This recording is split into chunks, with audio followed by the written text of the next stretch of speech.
Thank you. Good morning, everybody. Happy International Women's Day. Good morning, Eva, and happy International Women's Day to everybody. Morning. Morning. Morning. Morning. Good morning, everyone. Good morning. Good morning. Good morning. Morning. Morning, James. Morning, sir. I think we'll start off today. Thank you for all coming. I hope you saw the short clip that we had made to break the bias. And we're all here to celebrate International Women's Day. So we'll start off. I'll just share my screen. Sorry, Eva, let me just take this time to say good morning to Constance. She's not being with us, she's been unwell. Thank you. We're glad to hear your voice, Constance. We hope you continue to recover from your illness. Thank you. Welcome, Constance. Okay. So I hope you can all see my screen. I'll just put it on drive. Yeah. So welcome to International Women's Day. I hope you're all having a good day. And the theme for this year is breaking the bias. So on here, I'm sure all of you have received a couple of clips. I'm sure on Tuesday to celebrate International Women's Day. And some of the ones that you got was this lovely butterfly, which says, be strong, be bold, be independent, be passionate. But not just for this day, but for every day. And I thought that was really beautiful.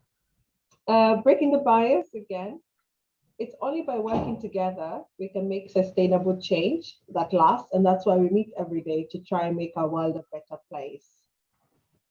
So on here, we have some prominent figures and just a few of them. I'm sure there's loads more other women. So we have Veronica, who's from Kenya, who is a Royal Air Force Honorary Air Commander. I'm sure most of you are aware of Winnie Mandela, who is the first woman with South Africa.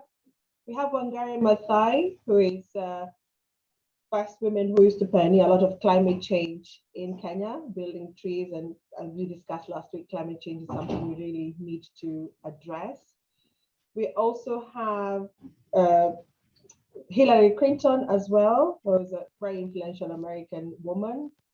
We also have one of the richest women in Africa, I think in the business world as well. We have Mama Ngina, who is a wife of Kenyan President Uhuru Kenyatta, and who's done a lot of work in ending child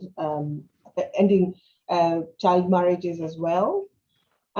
Michelle Obama, I'm sure most of you are aware of, a wife of Barack Obama, but doing very great job at work in the community as well.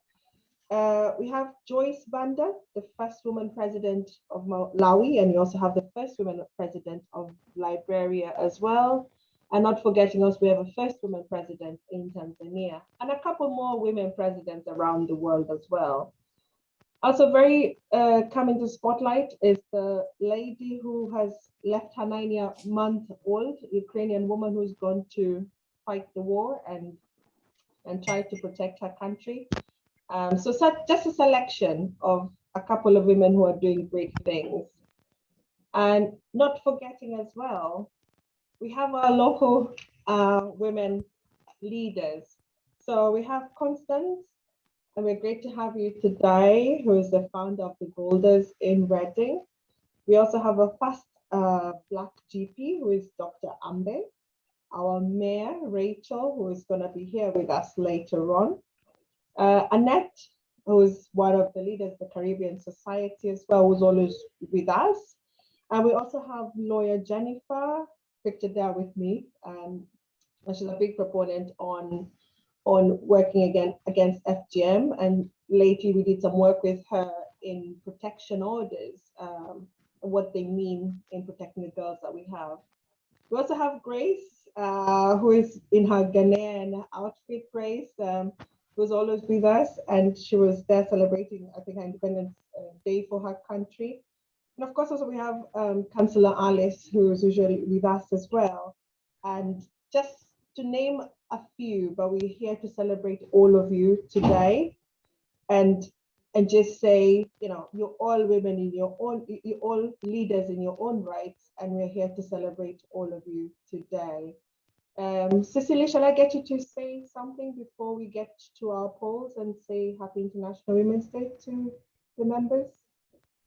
Well, just to say, Eva, thank you for taking us through that, you know, I would call it inspirational journey of women who have gone before us and women whom we continue to see daily. And that is a clear indication that we are all leaders in our own lives, because we are making difference in one way or the other. And it's all about being the change that you seek. Remember, the theme for this year is breaking the bias. So think about the many biases you've broken out there to be where you are today, to need to celebrate yourself. And we're going to see how well we celebrate ourselves in the polls. So I can't wait to hear this. Eva, back to you. Thank you for that, Cecily. I'm sure a couple of people are joining in, and we'll give them a few minutes to come in. So let's have a look at our polls today. And just a couple of, sorry, something was happening in the building. So let's go straight to the polls today, which will inform more of our conversation today.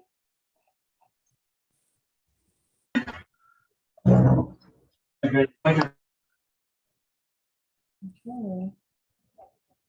I think everybody's sort of done the questions now, so I'm just gonna end the polls and then we can have a discussion around it.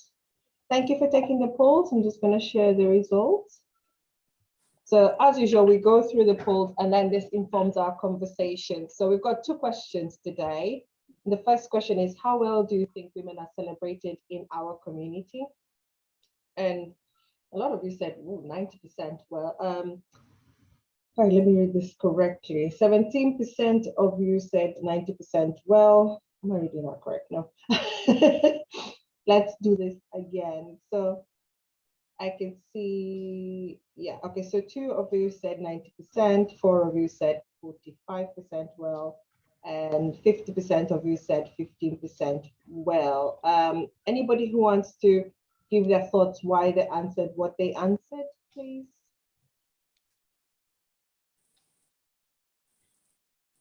Hi. Hi, Aisha. Yeah, I had a bit of I put 45% well, but actually I'm not sure if I feel that still truly reflects everything, because whilst women are given more positions, is it with the right intentions? So then you could argue, is it really being celebrated? Yeah, that's a good one. Yeah, the intention behind it. Yeah. What's the intention behind it? Well, if it's genuinely to celebrate women, then that's great. But if it's just to make things look like they are better, then it's not really, it's not good, is it? Yeah, I think 33% of the people answered 45, just like you did, you know, just quite a significant number. And as well, 50% answered just 15% well. It's like, ooh, okay. Anybody who shares the same thought with Nyasha about what's the intention, so it makes them feel a bit like, is it genuinely done or not? Or somebody else who said 90% well or 15% well. It'd be interesting to hear what you think. Can I? Yes, Ben. Yes, Dr. Kanina.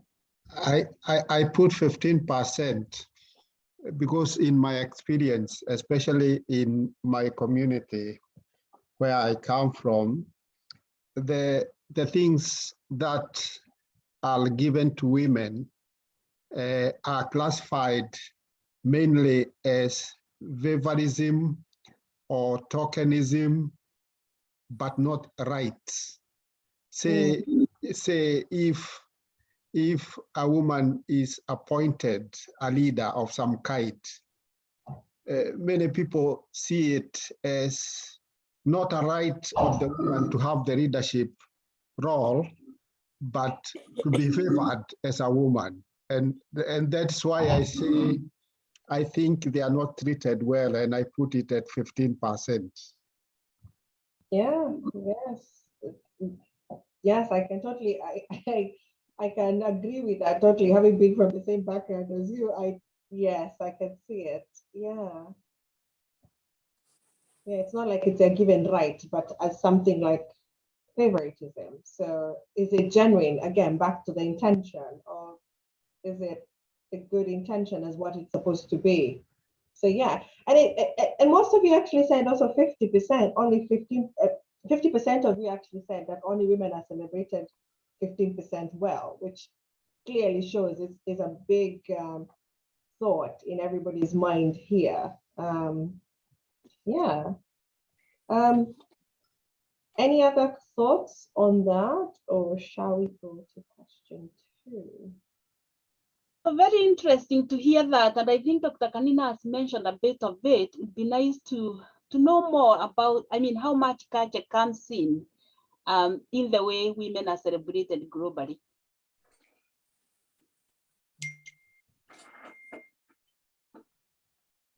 Yeah.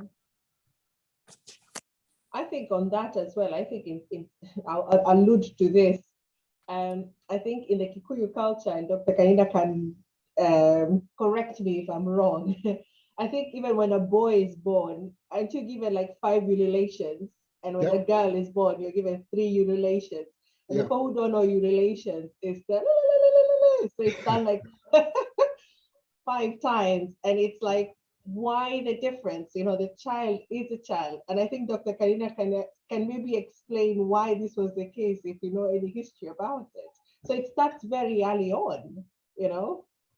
I think among my community, which is the Kikuyu people of Kenya, they are what we call the cultural division of roles, and these things are measured against gender, and there's a clear division on the way female are allocated their roles in the community and men. And in fact, these things becomes worse because even in things like property ownership, culturally, women do not own any property in my culture. All property belongs or is owned by men, and therefore you can't find official registered documents for property ownership registered in the names of women. Sorry, you find that they are always registered in the name of the men, and there is a level of ownership, like thinking that women and property are owned by men. So sometimes they are categorized as part of property, and that makes it very bad because you can manage or handle your property the way you want, and that makes it very, very, very bad, and it leads to abuse, to all sorts of things. So if we go to culture, we can say there are very many bad things that happen. Thank you for that, Dr. Kanina. It'll be interesting to hear whether other cultures, they have similar things or something different. Yes, James, I can see your hand. Yes, I mean, most culture have very slight variation. If we look at gender equality and what have you, from the culture I come from, there is an understanding among the Mendes in Sierra Leone where we have women paramount chiefs.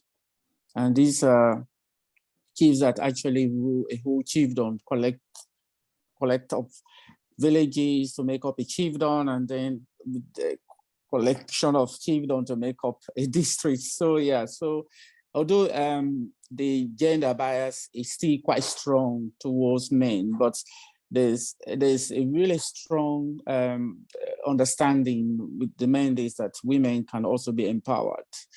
And I think there's a lot of subtle differences in different cultures that I have been able to experience, because I know a lot about the country I come from. I think as you go through different tribes and culture, the understanding become very different. And I think what we're doing here really for us is to begin to see how we can position ourselves towards breaking that barrier. You know, for me, it's pulling my hands apart, it's breaking that barrier or bias that we've been trying to celebrate today. So it's really about how we approach and focus on our young girls and young men, to give them the opportunity to be able to express themselves, because that's something I find among African youth to be quite difficult. That expressiveness is not coming on. Maybe this is a forum where we provide the medium for them, but there are subtle differences. But I think the bias seem to be moving bit by bit, and the more we celebrate, the better it becomes. Yes, definitely. The more we celebrate, the better it becomes. And I can see we also have young people in the room. And I wonder, what are you doing to break that bias? You know, that was what culture was being done, but also it'd be good to hear what you're planning to change on that, so we can celebrate women more. Yeah, let's go to question 2. So how well do you think women celebrate each other? And the answers were 90% well, 45% well, or 15% well. So 17% of you said 90% well, 42% of you said 45% well, and 42% again said 15%. So we can see the bulk of people is like almost 84%, well below 50. Again, we're back to people. Again, as Nasha said, what's the intention? And we as women. So it'd be good to hear, how well do we think women celebrate each other? Can I break the barrier? Yes, please. I think for me, I try to look at this thing politically, and I think that is the way many people look at it.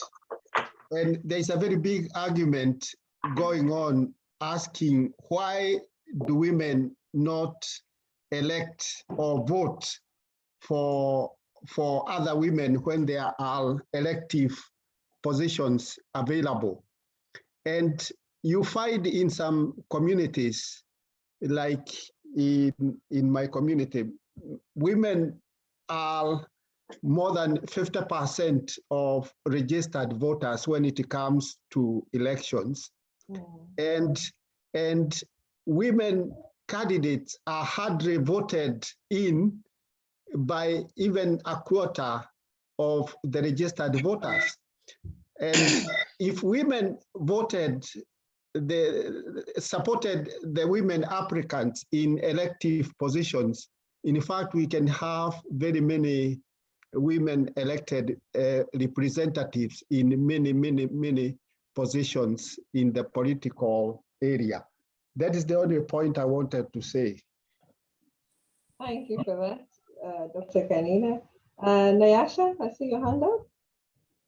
I think some of the trouble with that is that generally within the community, women don't trust other women.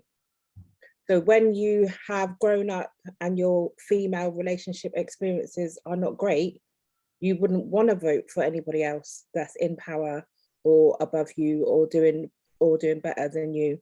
Like that, it seems to be, not me personally, but that seems to be the general thing that I have picked up from my own experiences. And I mean, it's getting better now, but I still think a lot of the women who are celebrating women are not necessarily being celebrated by people within their circle. It's other professionals who have maybe had similar struggles, or who, you know, they're doing well, they want the same for someone else. It's genuine, but that's not always the way. So you have to look from the very beginning, and from the very beginning, if you are in situations where you've been brought up not to trust other females, or other females are the ones who have done things to you or stuff like that, then it's something that gets carried through. Yeah, could be one of the reasons why the women don't vote for each other. Calls for a lot of awareness and educating and just, as I said, I think even there's a general consensus. I think women are more than men in the world. I think so. If we all just voted and worked together, it would be, fantastic. We're not gonna get rid of the men or anything. We're just looking to celebrate each other. I can see Charles looking at me like, what? You started this conversation. That would be a revolution, isn't it? May I say something on that point, especially echoing what Dr. Kanino was saying earlier about in politics and why women don't vote women. One, I don't think it's a good idea to just vote for someone because it's a woman, because that is not, it's good to show support, but then there are lots of other factors why people vote. It could be their political affiliations, it could be lots of other things. And the truth of the matter is, usually in an election, say you have 8 candidates, chances are you only have 1 woman standing, if at all. So obviously that itself brings their chances, if they were fair, 1 to 8, if you know what I mean. So there are lots of other factors in there. But what I wanted to say, I think the problem, we've mentioned the issue of cultural issues, but I think it's a global issue. It's not just something that we see in certain cultures. I mean, it's a global trend, but thank God that trend is going in the right direction. Only that you have different societies at different points in that journey. I mean, you think in a country like the UK, it's only back in the 50s women wouldn't. Is it 50s or maybe before that, women couldn't vote. In America, certainly in the 60s, I think they started voting in late 50s, I think, or early 60s. And other places, you had lots of different issues. There were certain categories of jobs that were designated for women in this country. I'm talking about the UK, only some odd 50, 60 years ago. And some jobs were like, oh, these are better suited for men. So these issues are structural, and they've been that way for centuries. And I think the battle at the moment is mainly to do with that, trying to break those, to change those structures in a way that it will suit women just as well as it suits men. I use this analogy, right? If you have a race with a fish in the water, the fish is certainly going to win.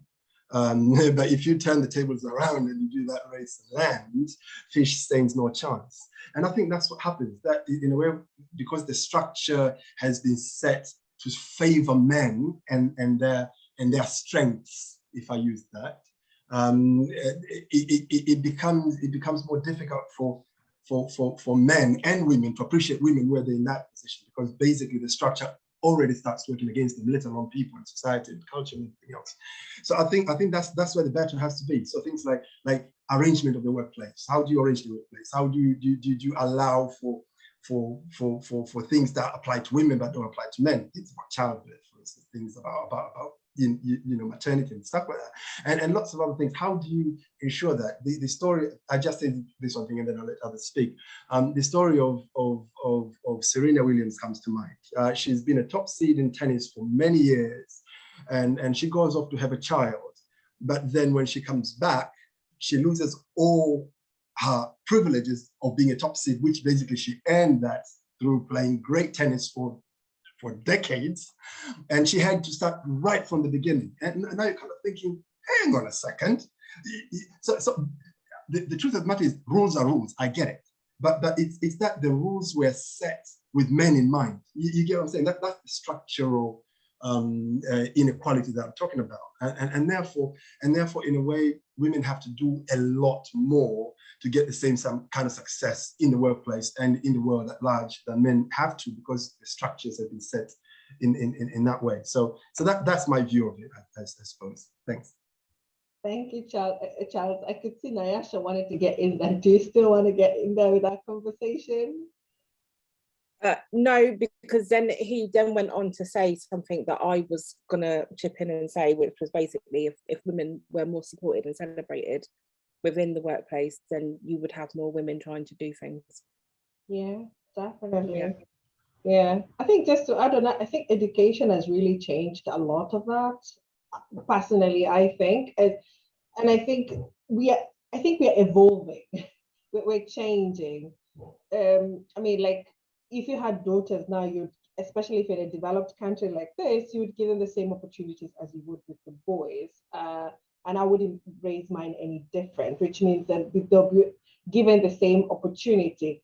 As Child said, you might have maybe, before it used to be maybe 7 men to 1 woman who are, you know, vying for a seat. But now I'm sure the tables are turned. I'm sure you maybe get equal because they're more educated. So I think education and awareness is bringing a lot of breaking the bias and changing a lot of this.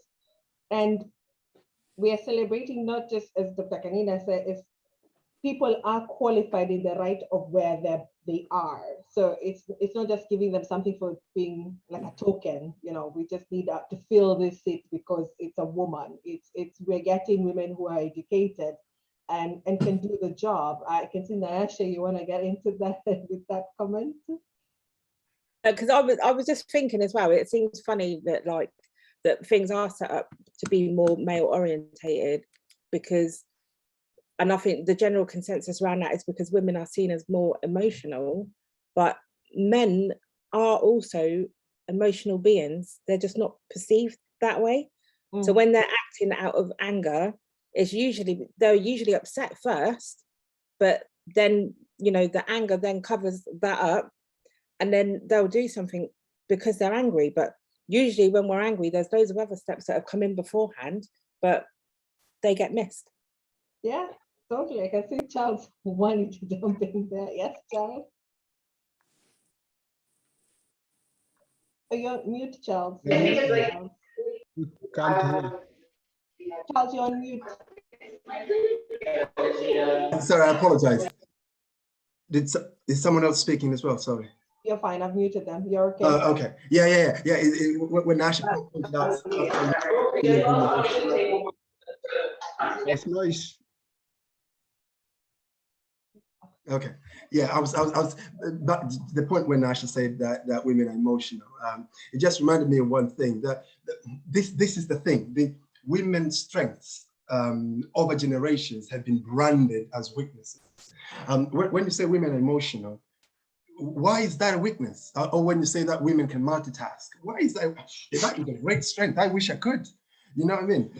I mean, when you say that women, for instance, I'll give an example of my wife. My wife can multitask. She's very emotional. She can see a danger from a mile away. I mean, I'm talking about miles away, right? She's got a great sense of foresight. She's well adaptable. She can do a lot of things. I struggle with all that, and I wouldn't consider any of those things as weaknesses. But then that's the problem. Over generations, it's been ingrained in us that the things that women are good at are weak, and the things that men are good at, I mean, whether that be physical strength, because it's true, men generally tend to have more physical strength as a general rule, and that's not just to humans. I mean, that goes to animals as well. But then that is considered more superior than a woman's sense of foresight, for instance, or a woman's sense of multitasking or ability to do this or that and the other.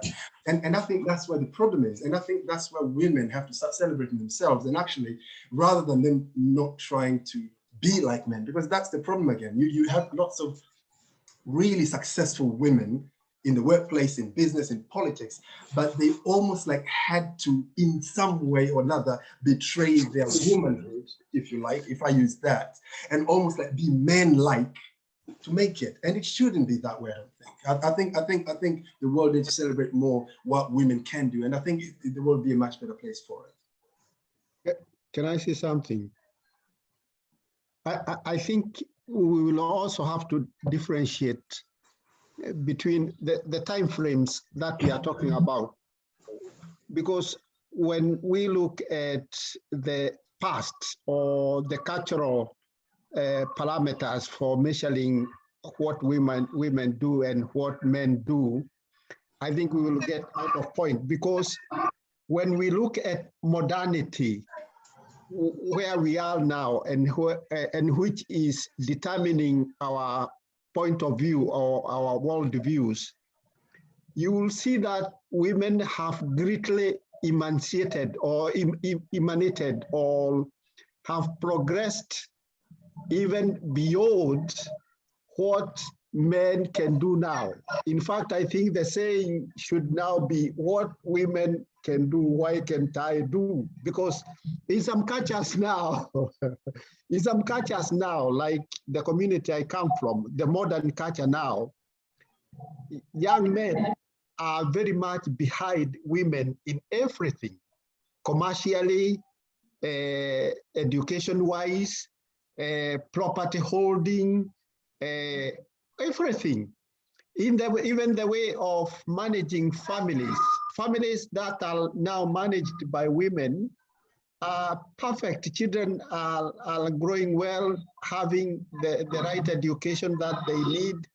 So we are in a situation now, like in my community, we are saying we need to look back and see where we lost our boys, because the boys are far much behind the girls now in terms of worldviews and livelihoods and well-beings and all things that determine the welfare of human beings. Our young men in my community are now called drunkards because they are more interested in drinking beer than being involved in progressive activities. That is not the way women are doing. In my community, there are more women drivers than men drivers now. And that case was not like that in the past. So we must differentiate between the timeframes that we are looking at these issues. We might be discussing obsolete things that are overtaken by time. Yes, thank you for that, Dr. Gani. Actually, Nyasha has a comment on that. Yes, so I just wanted to say it's all good and well saying as well that women need to celebrate themselves, you know, the things that are considered weak, you know, we need to celebrate them and see them as strengths, but it's also down to men to become more self-aware and to become in tune with those things that us women are also able and capable of doing, so that then you can help to bring yourselves up so that you're on the same level as what we are, rather than us always still having to be the only ones that are fighting. Because when once men reach that level of standard and awareness within themselves, we will naturally fall on an even keel anyway. Yeah, powerful reactions there. I'll just go to Dr. Kanina and say there was, yeah, we've been saying there's a campaign going on. You educated the girl child so much in the last, I think, decade, that there is now a big campaign about what happened to the boy child. So yeah, and again, Nasha, to your point, they need to come along. So yeah, I did see James' hand up. James, did you want to say something? Yes, just briefly to add to what everybody has said in a very brief moment, it's really about celebrating and valuing the difference that we all have. I think that seemed to be the greatest point in terms of direction to move. If we look at the time frame, as Dr. Karina was saying, things have moved on a little bit. And in some places quite a bit. You know, I can remember vividly when there was a whole decade that was put aside in Africa for women empowerment. And they were looking at the welfare components of things, the economics, politics, and I think education. So these were the four things that were driven, which came from the United Nations, but it was something that was driven by local governments and local practices as well. So things have moved on a lot.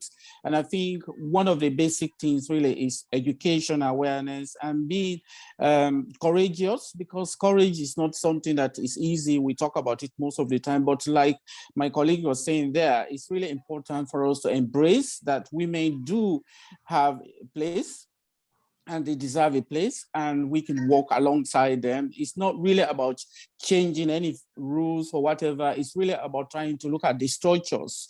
As Charles said, structural systemic issues can really put us down or hold us down. So we need to look at some of those structures that we can individually break.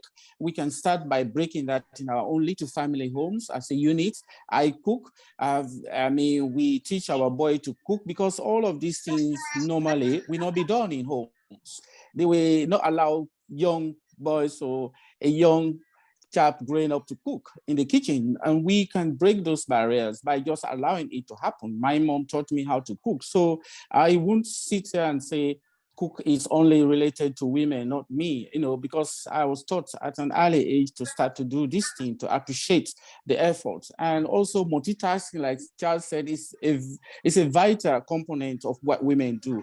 But that emotions that women don't like to reach out to is also the emotion that can destroy us, because when it becomes expressed, it's now translated into violence. That's how young men go into drug use, because they can't contain the emotion that they are not able to express. So it's really important for us to have a very good environment to talk about some of these things. And one of the things that I really like about this week, really, in terms of celebrating women, is really about the ability to understand, value, recognize, and validate the difference, because we're never going to be the same, but that difference is appreciated, is celebrated. It can make a huge difference.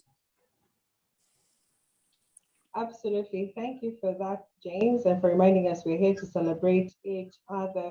Chukwemeka, I see your hand up, but just before you come in, I just want to say a great welcome to Mayor Rachel, who's with us today, and Councillor Alice as well, who's with us, and Royal Air Force Honorary Air Commodore Veronica, who are in the house, will be speaking to us shortly, but just a warm welcome to celebrating with us International Women's Day.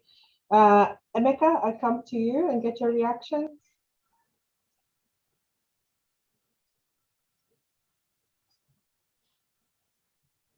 Hello, sorry, can you hear me? I can, yes. Yeah, I just wanted to piggyback on what James was saying in terms of breaking down barriers, in terms of celebrating women. Hello, can you hear me? You're Yes. cracking up a little bit, but yeah. I just wanted to add to what he was saying. However, there has also been a double standard, which I find really hard to understand. Like in the professional world, for instance, like in professional world, if a man is handling his business in terms of being outspoken and trying to in the workplace, he's seen as being respected. But if a woman does it, it's kind of seen the opposite, which I find which has always caused me. Sorry. There's a problem with the sound. Yeah, it was cracking up a little bit. I couldn't get the. Okay, can you hear me now? Yes, yes. Yeah, like I was saying, I just wanted to add to what Mr. James was saying in terms of breaking down the barriers. However, I wanted to add that there has been a double standard, occasionally a double standard occasion, like in the workplace, for instance. If a man is able to handle his business and being outspoken and in the workplace, he's respected. But if a woman does it, it's a different ballgame, which I feel has to be looked at. And I feel sadly it's going to take a long time before it can go away, but it has to be looked at. I don't know if you understand where I'm coming from with this. Yeah. You mean equality in the workplace, that people Yes, are treated the same way. Yeah. But I do believe a lot of companies now have adopted the, gender equality, and yeah, but as you said, it needs to be more awareness and more education. Definitely. Any more reactions, or anybody want to share or say anything before I bring in Cicely Corbett? Thank you so much for a wonderful discussion. Cicely, shall I bring you in now? Yes, thank you, Eva, for that. I like the flow of the conversation, and I like the fact that we continue to respond to the two questions that we asked in the beginning. How well do you think women are celebrated in our communities? And how well do you think women celebrate each other? Yeah, those are two vital questions that we need to get, well-grounded responses by the time we finish this conversation. And actually listening to the flow of the conversation, what I see is that it's not about power, but about influence. Remember, we are talking about breaking the barriers here, the barriers, to break the barriers. It's not about the power but the influence. There was a mention on, of boy child and girl child. I'm aware that people talk about the, I believe it was the 1995 Beijing conference, which ended up empowering women. And some people say they were over empowered. Hence why we have more men or boys less empowered in their respective communities. And so what we find mostly happening is we have the boy child empowerment. So tables have overturned. But what we are talking about here is that, and I think Nyansha brought in that point, it's all about the influence or the change, being the change that we want to see. Not about the power at all, but about the influence that we are making for the change. And hence why we have our mayor, Rachel here, and Veronica, great women who have lived by example of what we see. And we also have Alice with us. And so I'll show them the slides that they didn't see so that they know we are celebrating them, and you have been great role models of what, or the changes that we are trying to make here. So let me share that for your sake for now.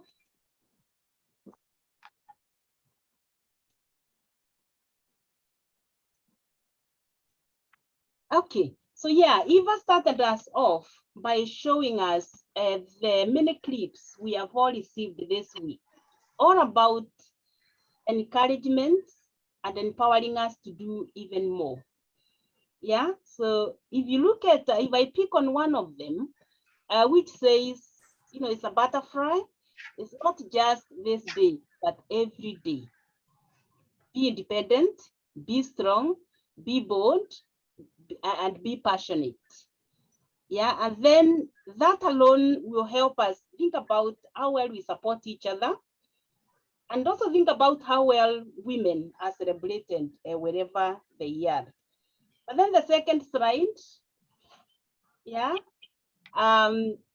those women are familiar to us, some may not.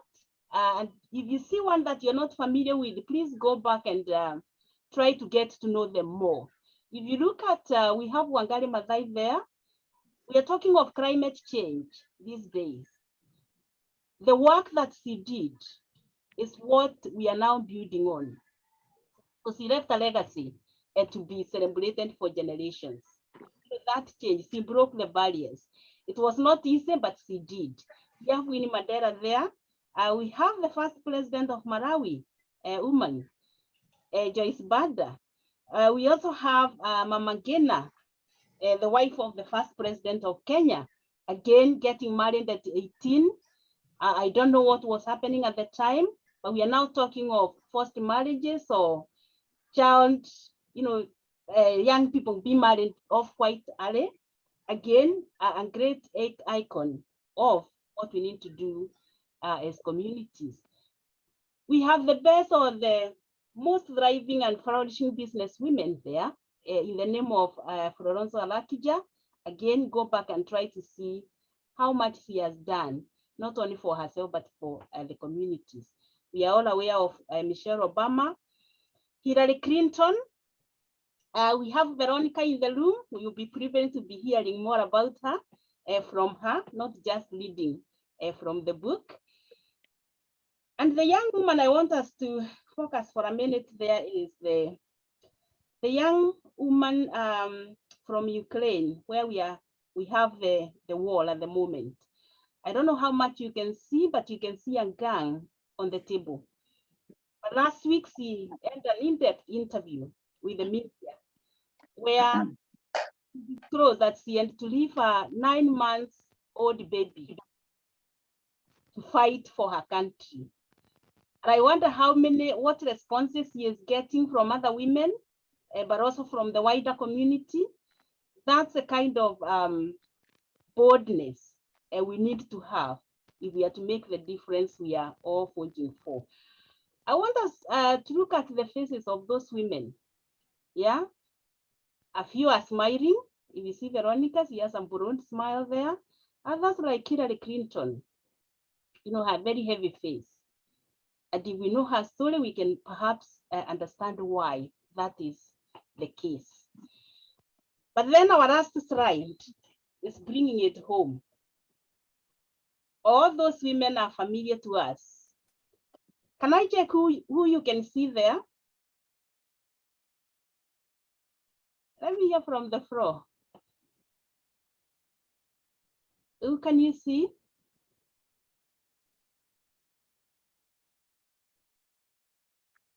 I can see Constance. I can see Dr. Abby. Yes. I can see Annette there. Yeah. And somebody else like you, Cicely. Like me. Yes, I mean, all these women are familiar to us, and some of them or most of them are in the floor or are in the room with us. And this is one of the, maybe one of the ways we could celebrate ourselves and those who are next to us and are making the difference that we can notably see. Alice, we see you, we know how much you have done and continue to do in our communities. Constance, we see the broad smile there and the start of the Godas. You know, we're talking of the elderly in our communities. Annette, the Jamaican Society, Eva and Jennifer. FGM is one of those areas that we need to really fight about and talk about, raise that awareness. You've been great champions there. We have Dr. Amber, who is one of the first Black GPs I can recall, or we still have, in our community, and doing a lot of work around FGM. And of course, we have Grace. Grace, this is you celebrating the this week, the Independence Day. Again, a sign of patriotism. If in our countries, or rather even in our communities. And the two women we need to focus there on is Rachel, our Mayor Rachel, and her deputy, both women. I just wonder how many biases they are found to break in order to get to where they are. But I just thought I'd bring that up just to show that what we are talking about here is doable. It's not easy, but it has been done and will continue to be done. And on that note, I'll bring in our Mayor Rachel to say hello to us, but also to let us know how many biases he has broken out there to be where she is.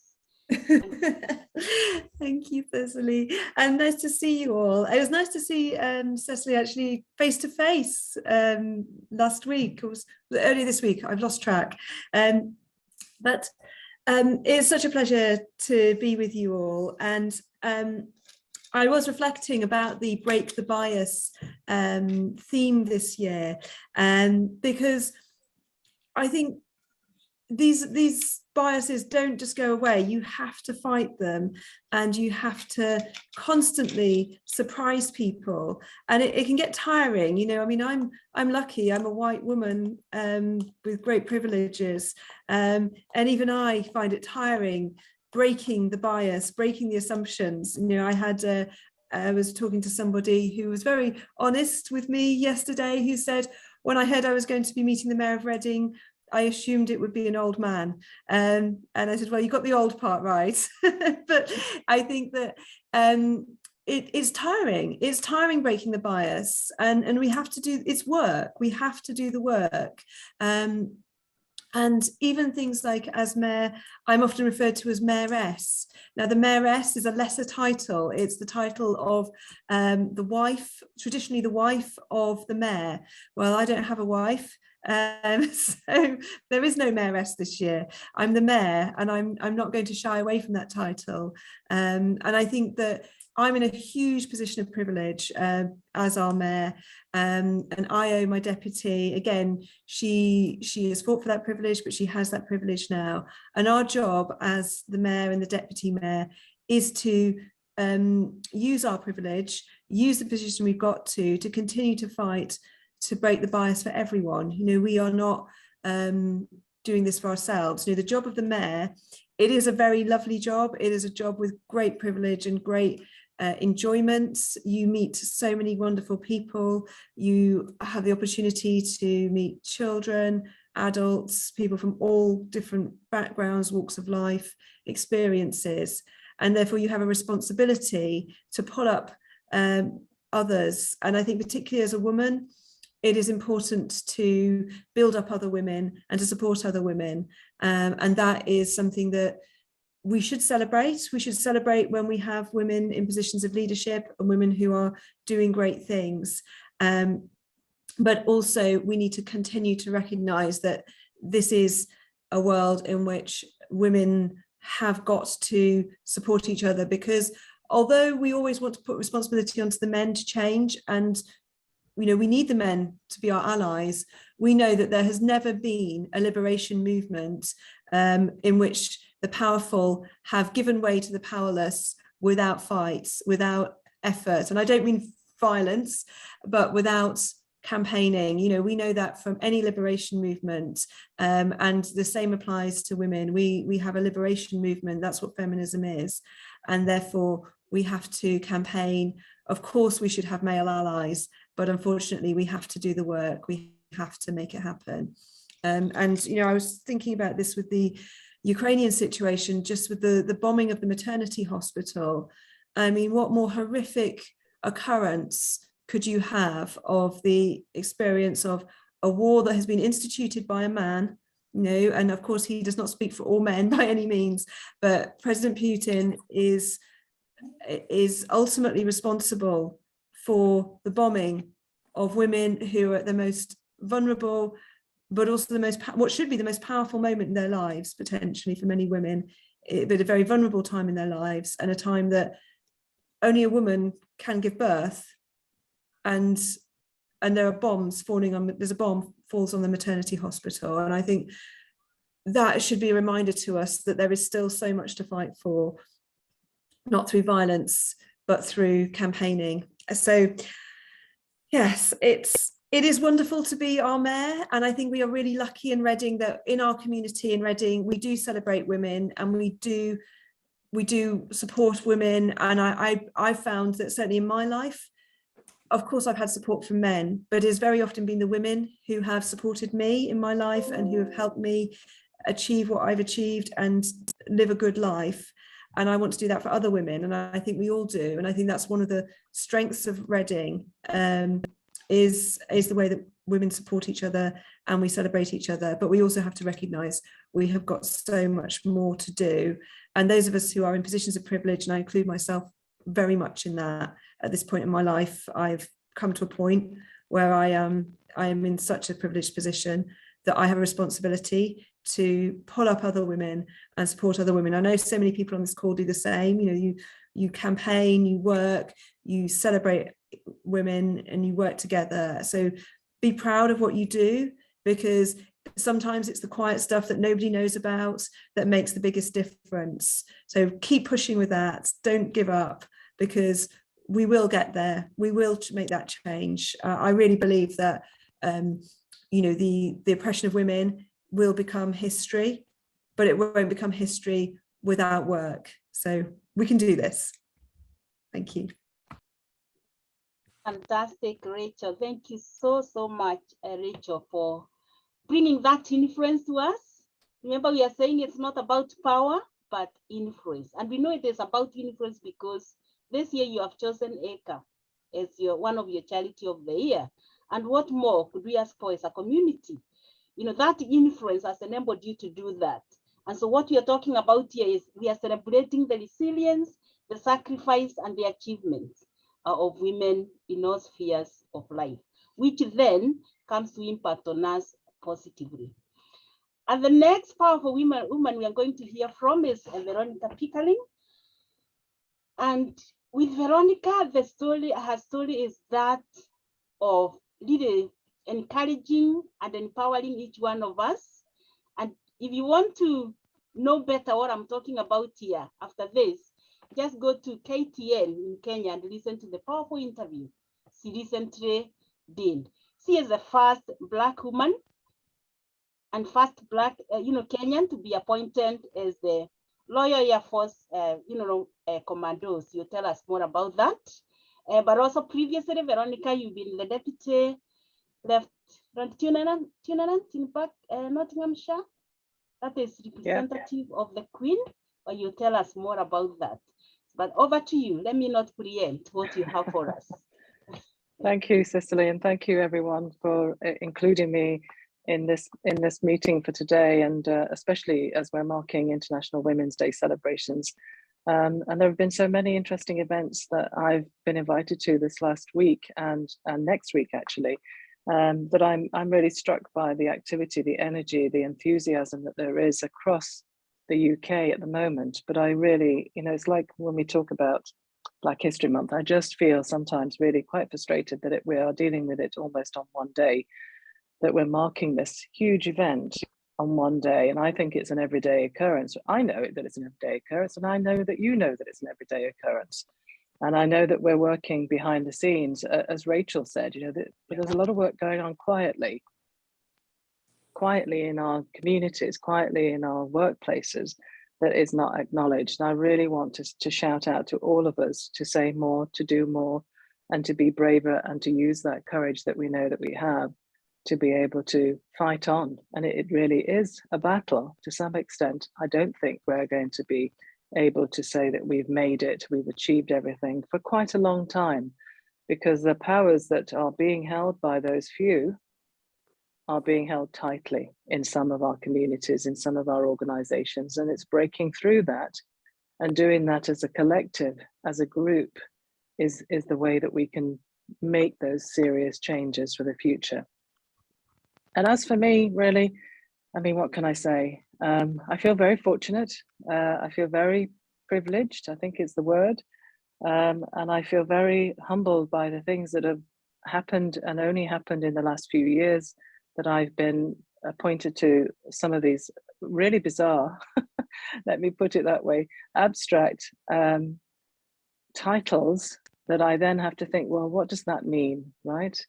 What does it mean, really? And let me tell you, I always think of myself as this very humble, hardworking, and extremely hardworking social worker that I was for 30 years. And not everybody knows that or speaks to me about what I did, what my career has been. And my career has been about fighting injustice in some form or other, to represent families who are the poorest and marginalized and deprived and poorly educated and living in poor housing, really focusing on children. And when I was managing those teams of social workers, or when I was in the courts representing the courts as a specialist advisor with children, and working internationally with the UN and UNICEF, all of that, I still think of myself as a social worker. And when I stand and I talk about my work now, even though for the last 10 years I've been coaching and I work professionally as a coach, that's how I make a living, I'm working with the most amazing people, I still have to say I'm a social worker. And people are amazed when I say that, because without that background, without those skills, and in fact, if I go further back, without the positive discrimination, which is the term that was used in the 80s, to appoint me as part of a Black cohort to be sponsored into university, I would not have been sitting doing the things I'm doing today. Positive discrimination, as it was the focus on gaining more positions for Black people in certain professions. I was unable to go to university. I didn't have the resources. My family were extremely poor on benefits and free school dinners. And as I've said before, I had free school uniform all the way through school in this country, not in Kenya, in this country. So my family were not remotely privileged. What we had, fortunately for us, and I think my sister as well, and my mother, the foresight was to go to school and to work hard, to go to school and to be English, to go to school and to fit in. That was her focus for me. She wanted us to do well. She couldn't do it herself. She was not educated. She didn't go to school in Kenya. She was illiterate and still remains illiterate today. And it's very challenging when you grow up in that background community to not really be somewhat in awe when today I sit among other people who have lots more privilege than I ever had, and to think, well, really, how on earth has this happened? It feels like it's happening to somebody else. And sometimes I have that weird outer body experience where, of course, you don't have the confidence necessarily at times, where you feel that perhaps this is not really real. And that imposter syndrome that we talk about really does, truly has affected me as well, right? So let me not pretend that it's not happened. And I'm being very frank with you all to say that it's been there for me, and it's been tricky. So when I was appointed a deputy lieutenant for Nottinghamshire, which is a role which I don't know if people know this, the Lord Lieutenant appoints and supports the appointment of deputy lieutenants to support his role for the royal family in every county. And I was, and I still am, the first Black person to be appointed. I'm still, after 2013 when I was appointed, I'm still the only Black person, and that tells you something else, right? That journey is not straightforward and it's not easy. And even though I'm in a position where I can influence that, and I daily do that, and I try and bring in lots of people who could possibly be appointed to that role as well to support me, it's been very challenging, because almost like the unwritten rule, the type of people who are appointed have to be prominent in the community and have to be certainly of a certain background where they've achieved not only professionally, but also are able to financially support themselves and are able then to hold the role in the way that the Lord Lieutenant requires you to. And if I look at the kind of people that are currently appointed across the country, in some of our counties, they are what we might call county people, county set, for want of a better description. They are linked with aristocrats in the main. They are linked with quite a lot of wealth. They are prominent business people, a lot of lawyers, a lot of family, I guess, connections previously to the role. And I'm unusual, and I remain unusual in that role. And that's challenging. And if I then think about the other roles that I've had, which with the Royal Air Force in particular, which I know that Cicely, you said something there about the Honorary Air Commodore role that I have, and I want to add just a little to that. I was appointed 3 years ago, and again, it's a royal appointment, and there's a lot of security around the appointment. And again, I'm the only Black person in the UK in that role. It's very difficult, and boy, do I have to look for some courage every time I step out. And I think there's a picture which Cicely showed you. When I think about being in that uniform, I think I'm of Kenya. I am a Kenyan. I am a child of Kenya, which is exactly what I said when they asked me about wearing the uniform, because that's where I get my courage. And my courage sits in my identity. My courage sits within my role as a woman and all the other women that have supported me when I have stepped out in anything that I do. I find the strength to be who I am in the different roles, even though I'm the same person, they are different roles, but my courage comes from my own history. And it doesn't come from the strong foundations that most of the men, and they are mostly men in the role, have. Their history comes from the foundations of being in power, historically being in power, historically being wealthy, historically being connected to all that power means. I don't have that. Maybe my foundations are maybe slightly built on some level of maybe a little bit of sand, a few rocks are developing now, but we don't have that as Black communities here in the UK. Our history here is not so solid.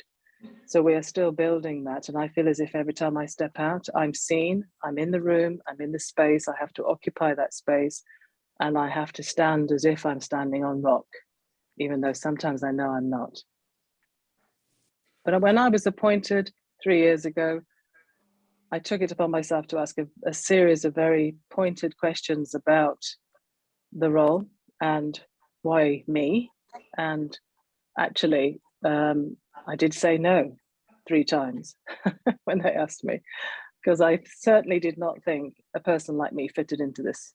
And I don't have a military background, and I'm not particularly interested in, you know, the idea of going out and starting wars or defending wars. It's not where I sit, as you can imagine. From a social work perspective, it's probably the other side of that, right? Completely the other side of that.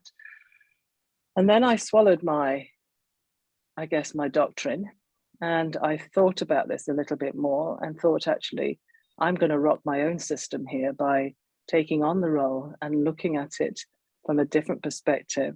And it was about, again, occupying a space that I couldn't ever imagine myself occupying, talking about diversity and with people who never really, I thought, talked about diversity. And I really was doing that.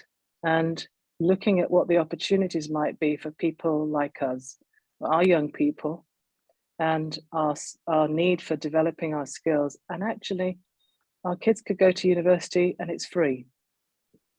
And if you're in the military, you get a free education, you get free schooling for some of these kids who end up in, you know, privileged positions. They can go to some really interesting, amazing educational facilities. They can learn to be drivers or chefs if they don't want to be pilots. You know, they can do all sorts of things that are really readily available.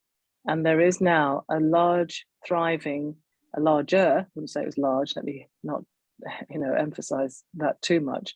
It's larger than it was 5 years ago, a larger Black community. And some of them are Kenyan and Nigerian and Ghanaian. It's really interesting to have met most of them in a collective space where we were able to celebrate being Black and in the RAF.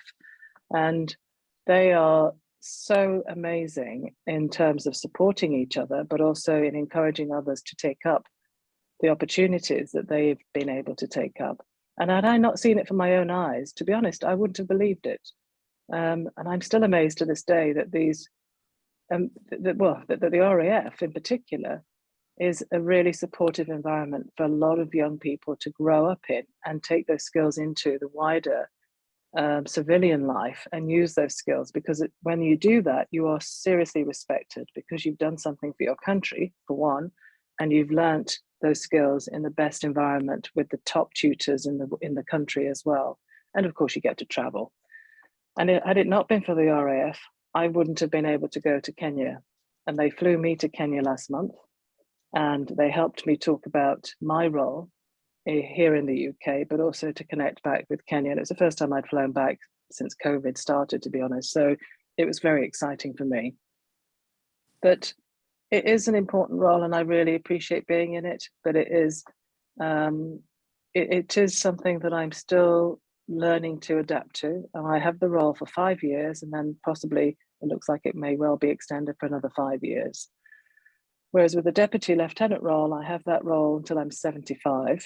It's sort of a long lifetime appointment. And then just last month, I was also appointed as visiting professor of Lincoln University. And again, the first Black person in the role. And every time I speak about it, I think, okay, this feels like I'm talking about the 70s.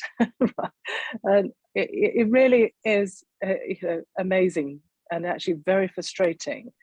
But I have to keep being positive about what I'm doing, because I need to find a space that I can occupy and be good, be positive, be proud, and continue to do it. Because if I don't occupy that space and I'm not feeling good, not feeling proud, how can I talk about it? How can I encourage everybody else? How can I be the role model that people think I ought to be?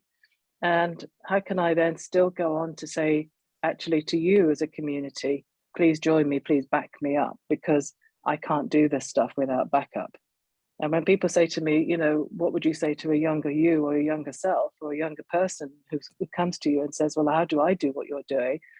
And I now know, because I didn't know when I was 20 or 30 or even maybe 35, but by the time I got to 40, I got wiser. I didn't know then that I needed to have good backup. I thought I had to fight this battle on my own. Or I had to fight this battle with my husband, or I had to fight this battle on behalf of my children. Now I know, and I really emphasize, the only way to get into these positions is, one, to network well and the other to make sure you have some serious backup. And the serious backup is friends of influence. And I didn't really think about that when I went off and left my job, you know, a comfortable job in social work and my pension. And I then left to go to Kenya, post-election violence related, in 2008. I gave up my job, I gave up my career, I became a volunteer. And then eventually, after 3 months, I said to my boss, who said, you can have a sabbatical and come back. I said, I'm not coming back, there's too much to do in Kenya. And 4 years later, I'm still working in Kenya. When I stepped off that plane and came back, and I was basically unemployed without any money at all coming in. And my husband said to me, well, what are you doing? What are you going to do next? Whatever it is you want to do, look, I'll support you, which is, I have to say, was my main backup, my main support. I then realized that actually I'm clever, I'm wise, I've seen the world, I've solved so many problems. I'm going to go back to university and I'm going to learn something new. And I went to retrain as a coach.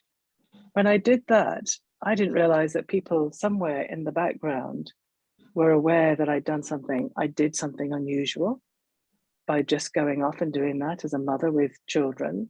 And I heard you talk about the Ukrainian mother who left her 9-month-old. No, look, I didn't leave my 9-month-old. I left my kids at university when I went and decided to go and do this. But even that was unusual because not many people rock their systems, rock their family life situations, their comfort zones, and go off and do it. And I just thought it was the right thing to do. I didn't think about any of that.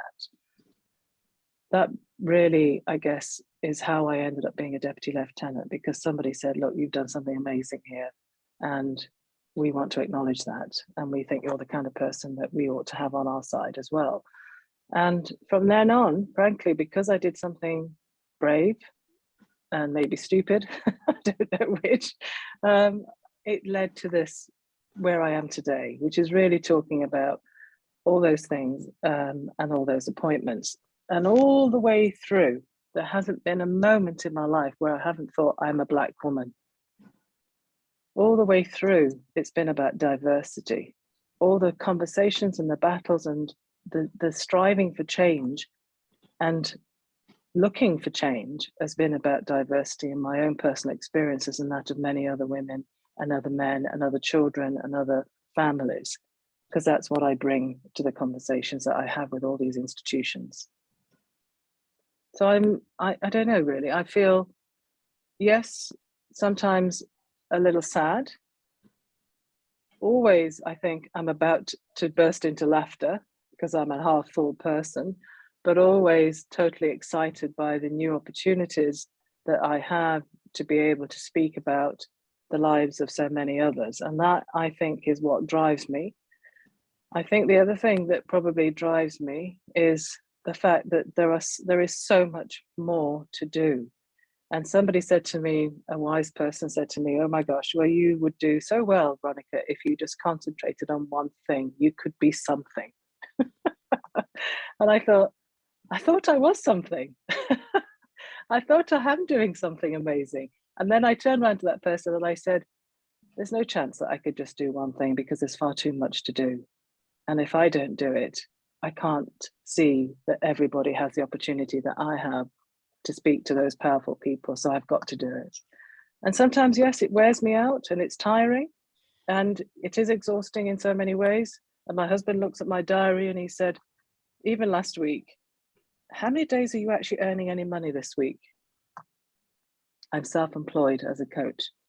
And I will say to him, as I do often, well, I've got 2 days when I'm earning all day, and that money will pay for the rest of the week because I'm being paid very well as a coach, you know. And I'm working with Boots and their exec team. I've worked with pro vice chancellors and directors of large organizations, and I charge them a lot of money to do that job.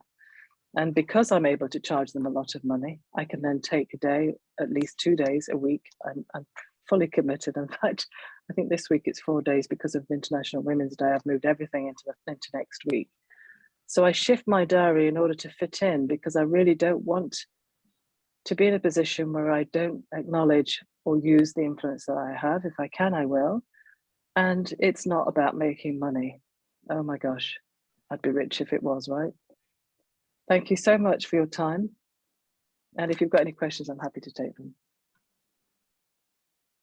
Wow, Veronica. Excellent, excellent. We could have you the Yeah, let's clap for Veronica. Excellent, excellent. Yeah. Wow. Come back and repeat this again. Yes, and wow, I love to hear it again. Yes. Oh, thank you so much. You are very inspiring. You are a role model. Yes, come back. I forgot to tell you, and actually this is where I need my backup from you guys. Next year, I will be, and I've known for the last 2 years because you get 3 years to prepare. Right. I will be the first High Sheriff from an African or Black community to be High Sheriff for Nottinghamshire. And the High Sheriff is a royal appointment as well. And it's normally given to, again, very wealthy people because it costs you a lot of money to be the High Sheriff. And I am not allowed to formally fundraise, but I have to find a clever way to do this. Because it costs, the average cost is, the minimum cost is £10,000. You have to dress for the role, you have to entertain, you have to have a big function where you invite everybody. And what I want to do is include the community. This is not about me, it's about everybody else, seeing this, being there and being seen. Because when I go to those celebrations of previous High Sheriffs, and I've been to about 4 or 5 now, I don't see us there.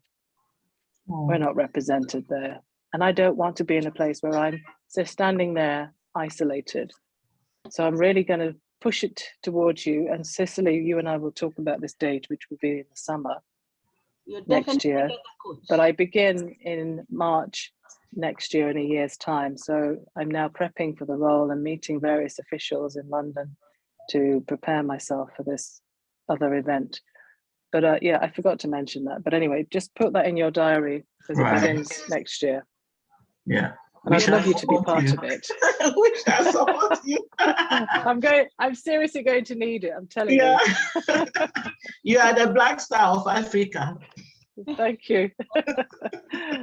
Yeah. Any questions, anyone? Any questions before I leave you? Because I will leave you in about 5 minutes. Wow, wonderful, wonderful. Yes, I think let's use this the few minutes left to ask as many questions as we can, and as many as Veronica and Rachel can answer, because you've said quite a lot.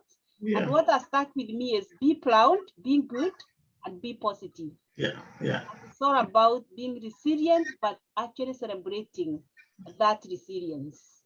It's interesting you say that, actually, because when I was asked if I would take up the visiting professor, look, there's no way I could ever be a professor in any institution. I'm seriously dyslexic. I left school with 1 O level. I then re-educated myself. Eventually, after 3 years, got my 5 O levels, not knowing I had a learning difficulty. And when I went to university, I scraped my BA in social work.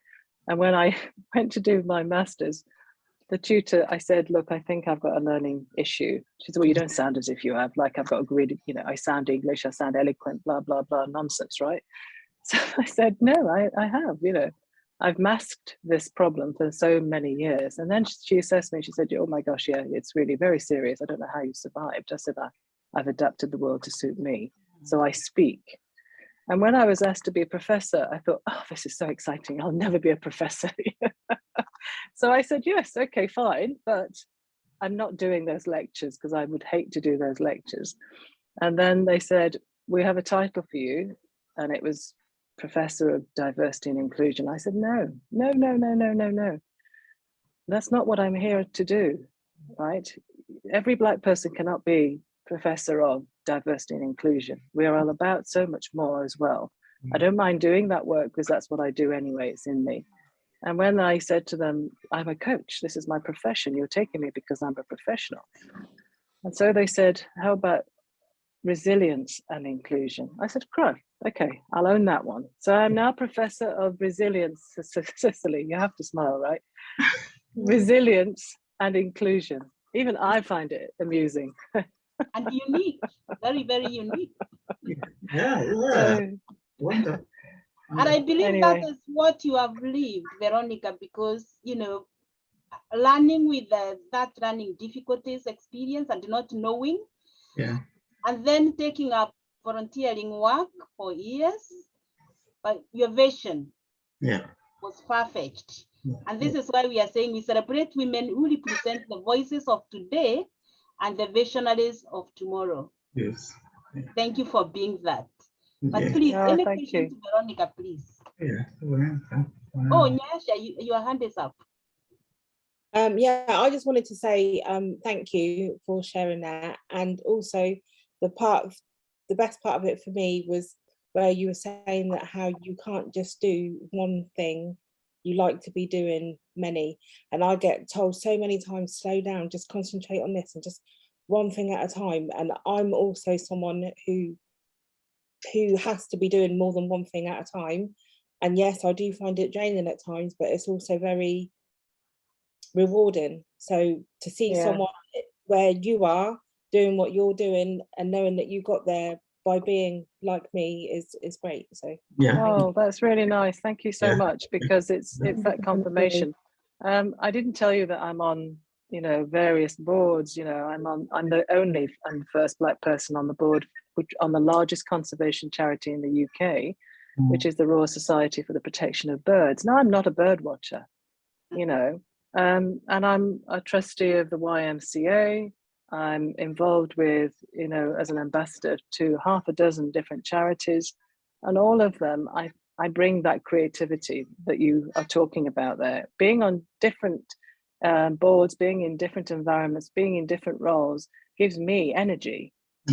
Actually, I can then cross over to those others and talk about the world in a larger, more inclusive way, because I know what's going on over here on my left, but I also know what's going on over here on my right.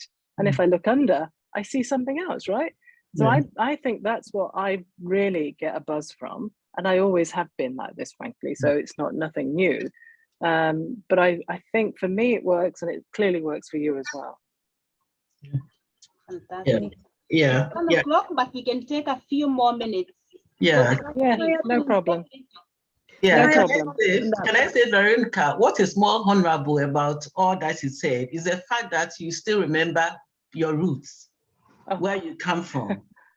I find that awesome. Some people get to the top and they forget where they come from, and they look down on others. Yeah. But no, honestly, I can't not think of Kenya. When I walk out, I'm a Black woman, and as far as the world is concerned, I walk out as a Black woman and a Kenyan. Yes. And I'm African. And if I'm African, I swallow everything that is African, from food, culture, music, color, and heat.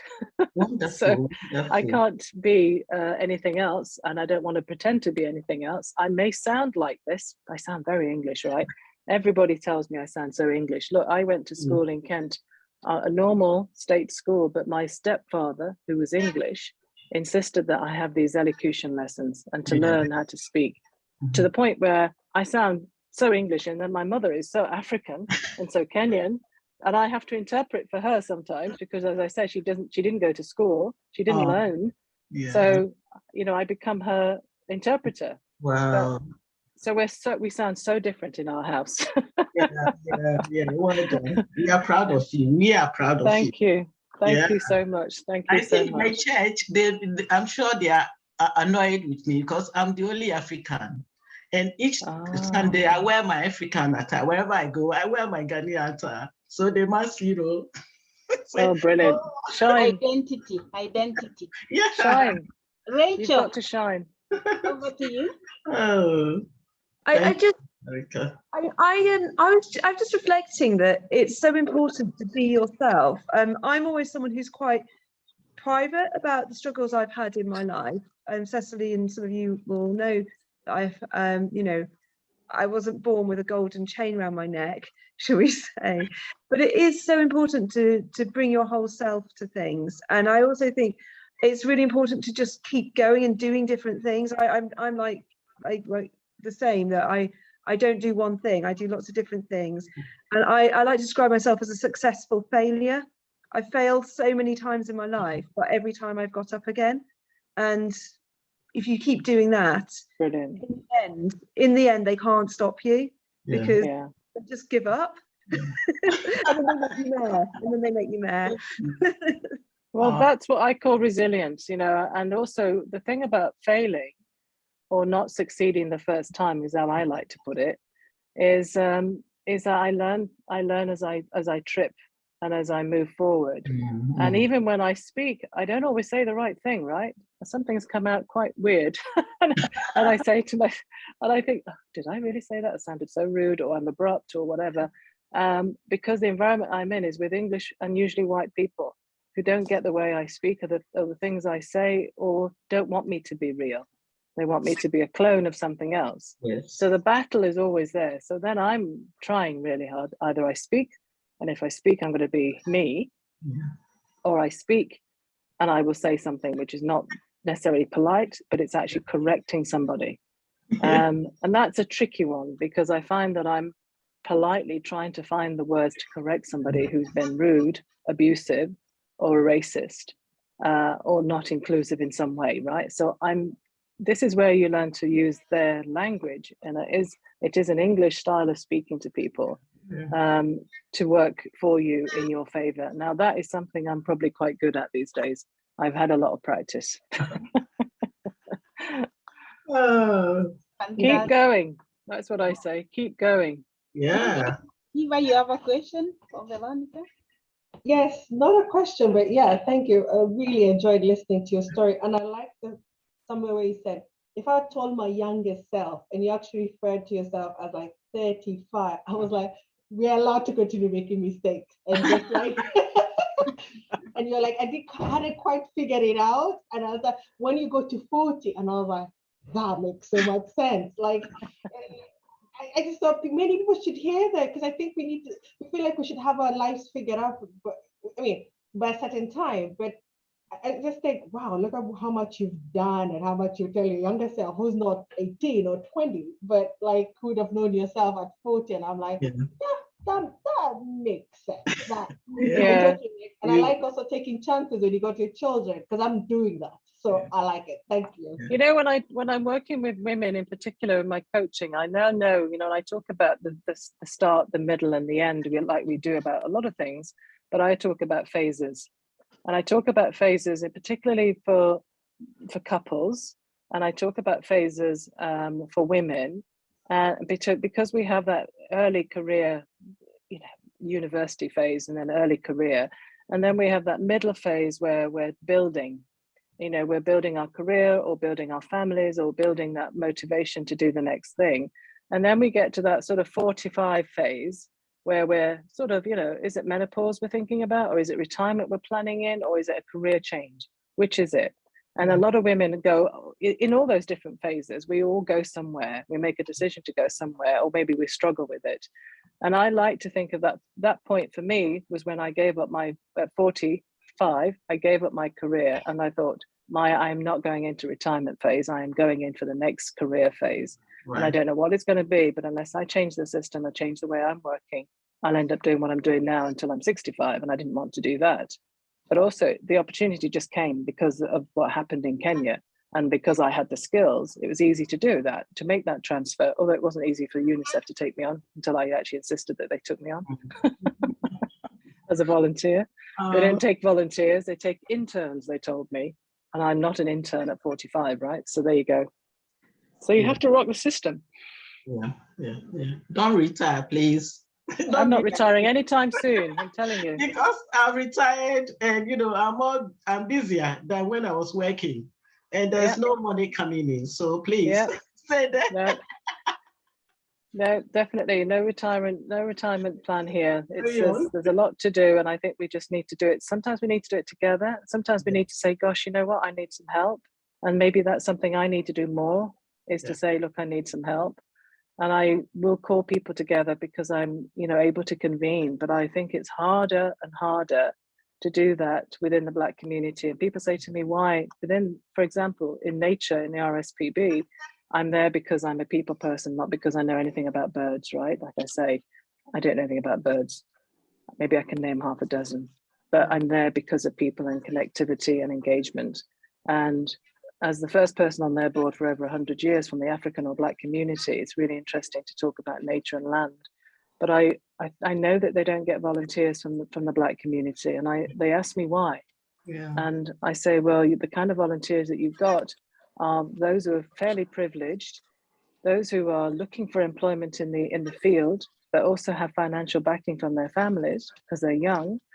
And the Black community are busy working, trying to survive, trying to get through, and not necessarily giving up time to protect the land and protect the environment. Maybe they recycle at home, but they're not going to come and spend 2 days working for the RSPB for nothing. So you need to think about this in a different way. How do you engage with different communities to get them to volunteer and learn, and also for them to benefit? Because this is about land, and it's about soil, and it's about everything that we hold dear as Africans as well, and as anybody. So I'm very concerned about a different type of conversation that they need to have, these institutions need to have with people like us, and white working class families who don't necessarily value the space that they occupy, the land that is available, and maybe aren't fighting to protect their local park because that's all they have access to. So we need to say more, and we need to do more in that space. I really urge you, if you can, if you get an opportunity, go onto the RSPB website and say something, and talk to them, and mention me if you have to. I don't mind, just do something that ensures that we protect the land that we can breathe from. When I went to Kenya recently, I realized it reminded me how important water was. I had to buy my water, and I've always had to buy my water. Yeah. Here in this country, I turn on the tap. That's why we need to fight for our land. Yes.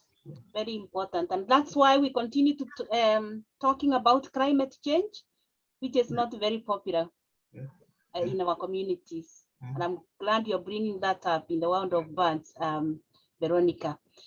Well, for me, let me finalize to say, this is the only thing I've learned. The first thing I learned about the RSPB, and I really have to go, but this is what happens when I start talking. The first thing I learned about the RSPB was I wasn't really talking about birds, and what they wanted to do was to let everyone know that birds are just an indicator of a healthy planet. If there are no birds, the soil is bad. If there are no birds, there are no trees, right? So that's why we have to be concerned to look at indicators. Birds and the flourishing of many types of birds means the soil is good for your wheat to grow, for you to have your bread. That's it. Simply put, that's it. Thank you, everyone. Fantastic. It's been a fantastic experience. Yes. Happy International Women's Day. Very well celebrated. Yes. The one thing I'll carry is all about positive networking. It's about influence and not power. Yeah. And on that note, I'll say, Eva, back to you. Thank you for helping us celebrate this. Thank you, Eva. Thank you very much, Veronica. Thank you for our guest speakers, and thank you for everybody for coming to this chat. I know we've gone a bit over time. It was wonderful. And I'll just play a clip, and everybody is happy to leave at their pleasure. Thank you. Happy International Women's Day. Thank you. Can we be your coach, Veronica? Can I come for? I'd like to be your coach, Veronica. Look, this is you. I'm a coach. We ought to have a group session where we can talk. That's what we ought to do. We need coaching. Yeah. We want to be like you. Role model. Let's see what we can do, right? Yeah. I'll leave that in Cicely's hands. Yeah. Bye, everyone. Bye. Thank you so much. God bless you. Bye. Bye. Wonderful. Just a short flavor, but just to wish you happy International Women's Day, and thank you so much. Beautiful. Beautiful. Hello, Eva. Hello, yes. Eva. Yes, Emeka. Did you see the message that I sent for organizing fundraising for comic relief? Yeah, you can say. There's only a few people left, but yeah, you can send me. You can definitely say. Yeah. Sorry, I sent it on the message. Fundraising for the. Hello. Hi, Chuku. I think I will catch up with you because your line is breaking, and then I'll share it. All right.